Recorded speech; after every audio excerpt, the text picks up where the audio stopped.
The last name of Xyoo has become synonymous with legends and myths. He is perhaps one of the most famous figures from ancient China.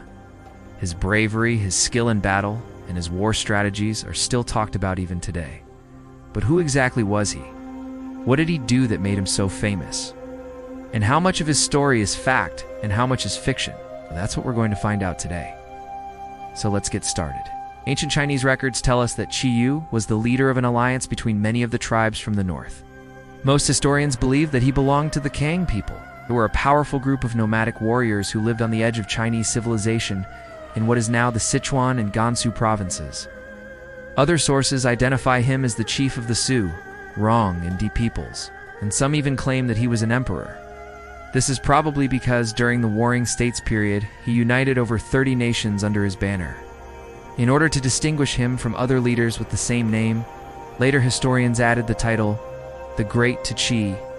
It's similar to how the Scottish warrior Robert the Bruce became known as Robert the Bruce after leading Scotland to victory at the Battle of Bannockburn in 1266. But if Xyoo was such a legendary warrior, why do we have no archaeological evidence of him? Well, it's because he lived in a time before the Shang dynasty, and archaeologists haven't been able to discover any artifacts bearing his name yet. But what we lack in hard evidence, we make up for in stories. Xyoo has so many of them, in fact, that it can be difficult to know where to start. In one version, he is the embodiment of evil, a great lord who waged war on the Emperor Huangdi. In another, he was the hero of his people, a defender of the weak against the tyranny of the emperor. Some stories identify him as a strategist and a magician, while others describe him as a ferocious warrior who fought with a double-edged axe. But there is one story above all others that has made Xyoo famous. It says the story of how he led an army of 40,000 against the Shang king Zhou and single-handedly defeated 300,000 imperial troops.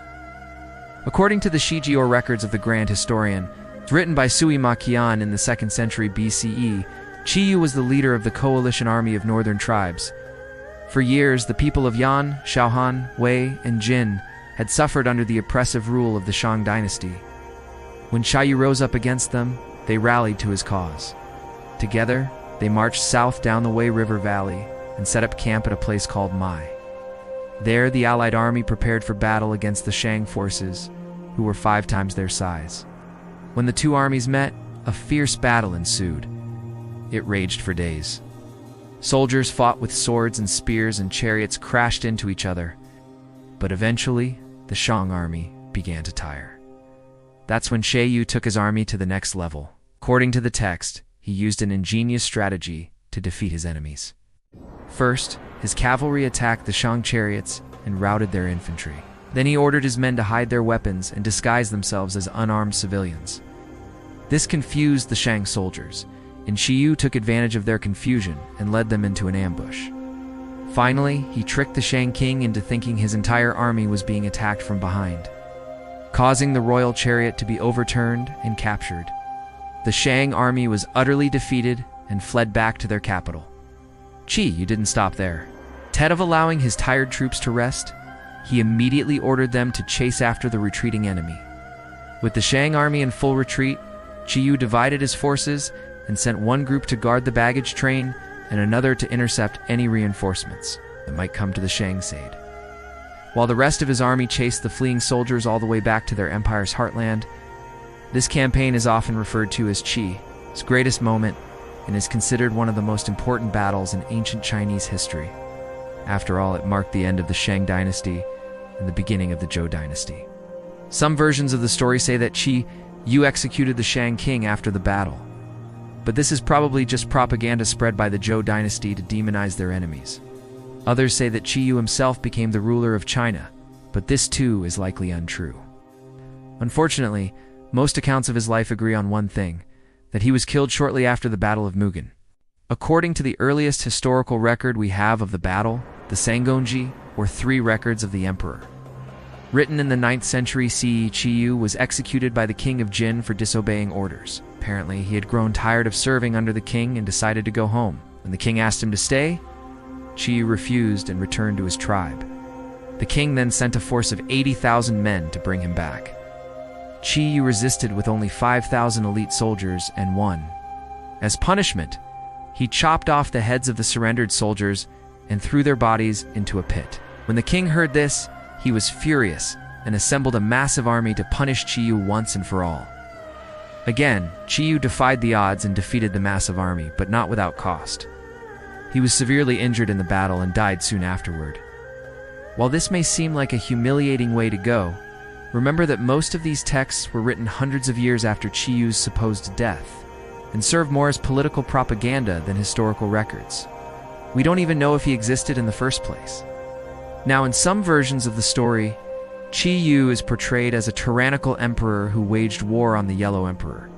Here he is shown as a victim of circumstance who rebelled against an unjust ruler. It's possible that different versions of Xyoo's story reflect the different ways that people viewed him.